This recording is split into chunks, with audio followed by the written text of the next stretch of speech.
안녕하세요. 하루 필수 말씀 충전 하필 큐티 조정환입니다.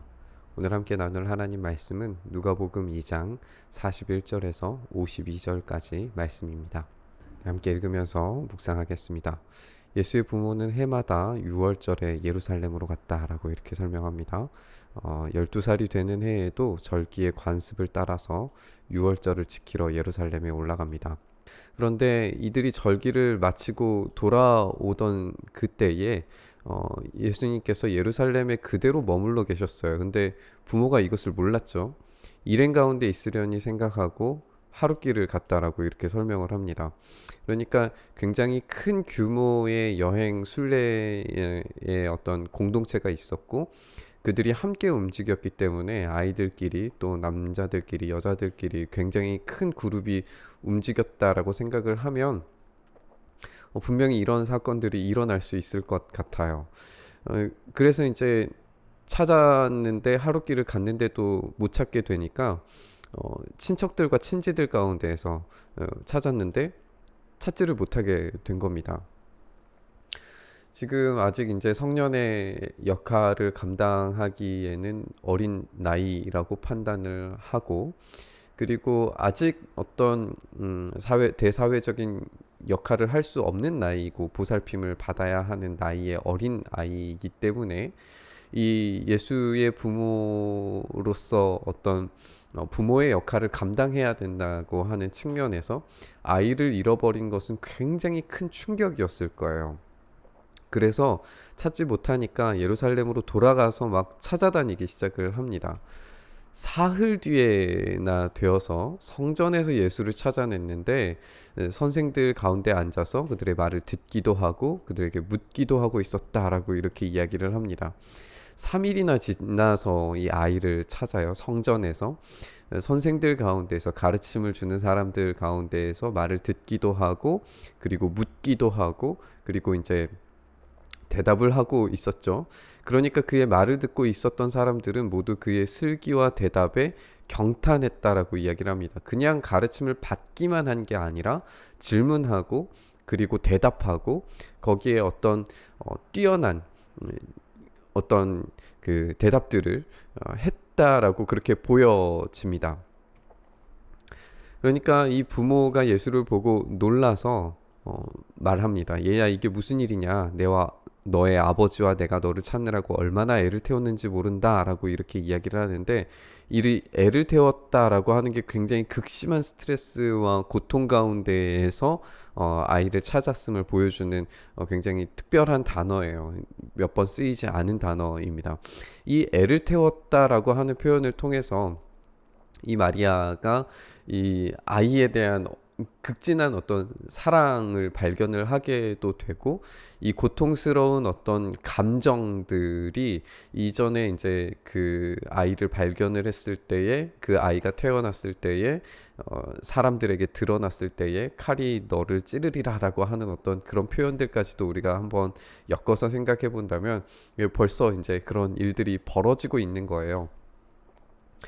예수님께서 부모님에게 말합니다. 어찌하여 나를 찾으셨습니까? 내가 내 아버지 집에 있어야 할 줄을 알지 못하셨습니까? 라고 이렇게 이야기를 해요. 내가 내 아버지 집에 있어야 한다 라고 하는 이 표현 자체가 굉장히 두드러진 예수님의 자기 인식을 보여주게 되는 단어인 것 같아요. 하나님을 내 아버지라고 표현하는 것은 굉장히 특별하고 독특한 자기 인식을 보여줍니다. 물론 이제 유대인들 중에서도 이제 경건한 사람들은 하나님을 아버지라고 부르는 어떤 특수한 경우들이 분명히 있었던 것은 사실이었지만 이 하나님께서 자기를 아들로 삼으시는 것은 특별히 왕에게 그렇게 하셨어요. 양자로서 입양을 하고 또 왕으로서 입양자로서 대리 통치자로서 이스라엘을 다스리게 하는 어떤 입양 공식에서, 왕의 등극의 공식에서 이 아버지와 아들됨에 대해서 다윗의 가문에게 그런 칭호를 주셨거든요. 그러니까 지금 내 아버지의 집이라고 표현하는 것은 하나님을 직접 자기의 아버지라고 부를 수 있는 어떤 그런 경건함과 더불어 어떤 왕적인 존재로서의 자기 인식을 가지고 있었다는 것을 분명하게 드러내 보여주는 단어입니다. 뿐만 아니라 이제 왜 나를 찾았습니까? 라고 이렇게 질문하는 것 자체가 자기가 지금 육체적인 육신의 부모에 대한 어떤 그런 순종보다도 훨씬 더 중요한 하나님 아버지와의 관계 속에서의 순종이 더 특별하고 중요하다는 것을 여기에서 은연중에 드러내 보여주고 있다라고 그렇게 생각이 돼요. 그러니까 지금 예수님께서는 자기 자신 스스로의 참된 인간성과 더불어서 그리고 신적인 존재로서 하나님 아버지의 아들됨의 어떤 정체성을 분명히 가지고 계셨다는 사실을 이 본문을 통해서 우리가 알 수 있습니다. 그런데 예수님에 대한 이런 대답에 대해서 부모는 예수가 자기들의 한 그 말이 무슨 뜻인지를 깨닫지 못했다라고 이렇게 이야기를 해요. 우리가 여기에서 좀 질문이 들어요. 마리아는 분명히 하나님의 아들로서 어떤 신적인 잉태를 통하여 태어났음에도 불구하고 지금 내가 아버지 집에 있어야 할 줄을 알지 못하십니까? 라고 하는 이 말이 어떤 뜻인지에 대해서 제대로 몰랐다라고 하는 게 의문이 들거든요. 이 장면을 어떻게 해석해야 될지 우리가 조금 더 생각을 해봤으면 좋겠어요. 예수는 부모와 함께 내려가서 나사렛으로 돌아가서 그들에게 순종하면서 지냅니다. 이것은 어떤 사춘기적인 반항으로 성전에 계셨다는 게 아니라는 것을 확실하게 보여주죠. 그리고 예수님께서 자기의 신적인 자기 정체성을 가지셨음에도 불구하고 육신의 부모들에게 순종하시는 어떤 그런 모습을 보여줍니다. 이게 이제 자발적인 순종이었고 자기 낮추심의 어떤 모습이라는 것을 우리가 기억을 해야 될 것 같아요. 예수님의 어머니 마리아는 이 모든 일을 마음속에 간직을 하고 있었어요. 예수님은 지혜와 키가 자라고 나이가 들어가면서 하나님과 사람에게 더욱 사랑을 받았다라고 이렇게 설명을 합니다. 오늘 본문을 우리가 이렇게 예수님의 어린 시절에 대한 짧은 에피소드로 읽을 수도 있겠지만 우리가 이 장면을 조금 더 확장시켜서 누가복음 전체의 메시지와 한번 연결을 시켜보면 어떨까라는 생각이 들었습니다. 지금 예수님께서 6월절에 성전으로 올라가고 계세요. 우리가 누가복음 마지막에 가면 예수님께서 6월절에 예루살렘으로 올라가셔서 거기에서 십자가에 달리시는 장면을 우리가 보게 될 겁니다. 오늘 이 12살 이 소년의 6월절 사건에서 보면 함께 갔던 그 무리 중에서 있을 것이라고 생각을 했는데 찾지 못하고 찾아다니는 마리아의 모습을 보게 되죠. 그리고 도무지 찾지 못해서 예루살렘으로 다시 돌아가서 찾아다니는 어떤 장면 가운데에서 굉장히 극심한 마음의 스트레스와 어떤 트라우마 같은 어떤 그런 반응들을 우리가 보게 되잖아요. 아들을 잃어버렸다라는 어떤 그런 충격, 하나님의 어떤 예언을 통해서 태어난 이 아이를 제대로 돌보지 못했다는 엄청난 죄책감, 이런 것들이 한꺼번에 반영이 되어서 어떤 이런 반응들이 나타났을 텐데, 우리가 맨 마지막에 있는 부활의 장면을 우리가 한번 생각을 해보면 여자들이 무덤으로 찾아가서 예수님을 찾는데 찾지를 못해요.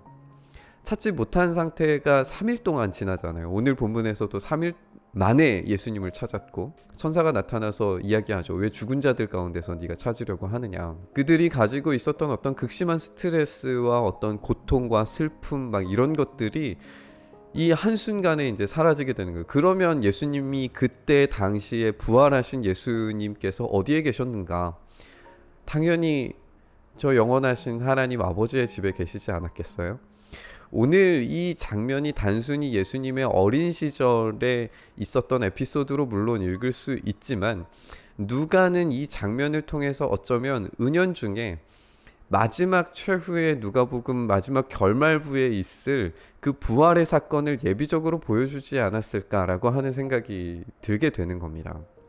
또 한 가지 우리가 생각해야 될 것은 예수님의 부활이 그렇게 신적인 존재로서의 부활임과 동시에 정말 실제적으로 육신적으로 육체적으로 인간적으로 완전한 죽음을 경험하셨다는 것을 강조하게 되면서 어떤 참 인간이신 참 하나님이신 예수 그리스도를 보여준 사건이었다면, 동시에 오늘 이 12살 아이로서의 예수님 또한 참 하나님으로서 하나님 아버지와의 어떤 인격적인 관계 속에서 내 아버지의 집이라고 표현할 수 있으셨고, 또한 동시에 참 인간으로서 부모의 보살핌을 받으셔야 했고 부모님께 순종하셨고, 그리고 심지어는 이 율법 학자들로부터 배우셨고, 그렇게 지혜가 자라가고 사랑이 자라가는 어떤 성장의 모습을 참 인간으로서 경험하셨다는 거예요. 그러니까 이 본문은 이미 완성된 예수 그리스도의 참 사역의 어떤 모습들을 보여준과 동시에, 가르침의 사역들에 대해서 보여준과 동시에 참 인간이시고 참 하나님이신 모습들을 우리에게 보여줍니다. 우리가 이 말씀 오늘 함께 생각을 하면서 이 모든 삶의 지금 에피소드가 어떤 부활과 연결되고, 그런 부활의 어떤 이미지들이 여기에 담겨져 있음과 동시에 현실의 삶으로 다시 돌아와서 나사렛으로 돌아와서 일상의 생활을 다시 지속하고 유지하는 예수님의 모습을 한번 생각을 해봤으면 좋겠어요. 우리는 일주일에 한 번 주일날 예배 드리면서 우리가 부활의 공동체라고 하는 사실을 경험하고 이해하지만, 그것과 동시에 우리는 다시 일상으로 떠나가서 일상에 우리에게 주어진 일상의 삶을 지속하고 유지하고 거기에서 성장하고 자라가야 하는 필요가 있습니다. 우리가 주일날 어떤 부활의 예비적인 어떤 경험들이 있다고 해서 우리의 일상들을 포기해버리면 안 된다는 거예요. 우리가 어제 함께 나눴던 것처럼. 그래서 우리의 부활의 공동체는 일상의 공동체로 연결되어져야 하고, 예수님께서 그렇게 자신의 부모들에게 신적인 하나님 아들로서의 자기 정체성을 가지고 계셨음에도 불구하고 순종하셨던 것처럼, 우리도 또한 하나님 아버지의 자녀들로서 이 땅에 살아가면서 마땅히 가져야 되는 책임과 책무와 그런 순종의 모습들을 당연히 해야 됨과 동시에, 그렇게 함으로써 하나님과 사람들에게 사랑받아 가셨던 예수님처럼 우리도 하나님과 사람들에게 일상의 영역에서 사랑받는 존재로 자라가야 한다는 뜻입니다. 오늘 그렇게 우리가 부활의 공동체로서 또 일상을 살아가는 참된 하나님의 사람들로서 온전히 세워지는 것을 경험하는 일주일, 또 우리의 삶 되셨으면 좋겠습니다. 오늘 그렇게 이 말씀 묵상하시면서 주님 앞에 나아가시죠. 하나님, 우리가 그렇게 참된 정체성을 회복하고, 그리고 우리의 일상의 삶에서 주님께서 우리에게 허락하신 삶의 영역들 가운데에서 하나님께 사랑받고 사람들에게 인정받는 참된 부활의 공동체로 살아갈 수 있도록 주님 도와주시고 붙들어 주시옵소서. 우리의 연약한 모습들, 우리의 부족한 모습들 주님께서 긍휼히 여겨주시고, 우리가 참된 부활을 오늘 이 땅에서 경험했다면 그 부활을 경험한 그 사실을 가지고 우리의 일상에서도 최후의 승리를 맞이할 때까지 최선을 다해 사랑받는 존재들로 살아갈 수 있도록 주님 붙드시고 인도하여 주시옵소서. 그렇게 우리와 함께 하시기를 간절히 소망하며 우리 주님 예수 그리스도의 이름으로 기도드리옵나이다. 아멘. 오늘 부딪힌 말씀 가지고 함께 기도의 자리로 나아가시죠.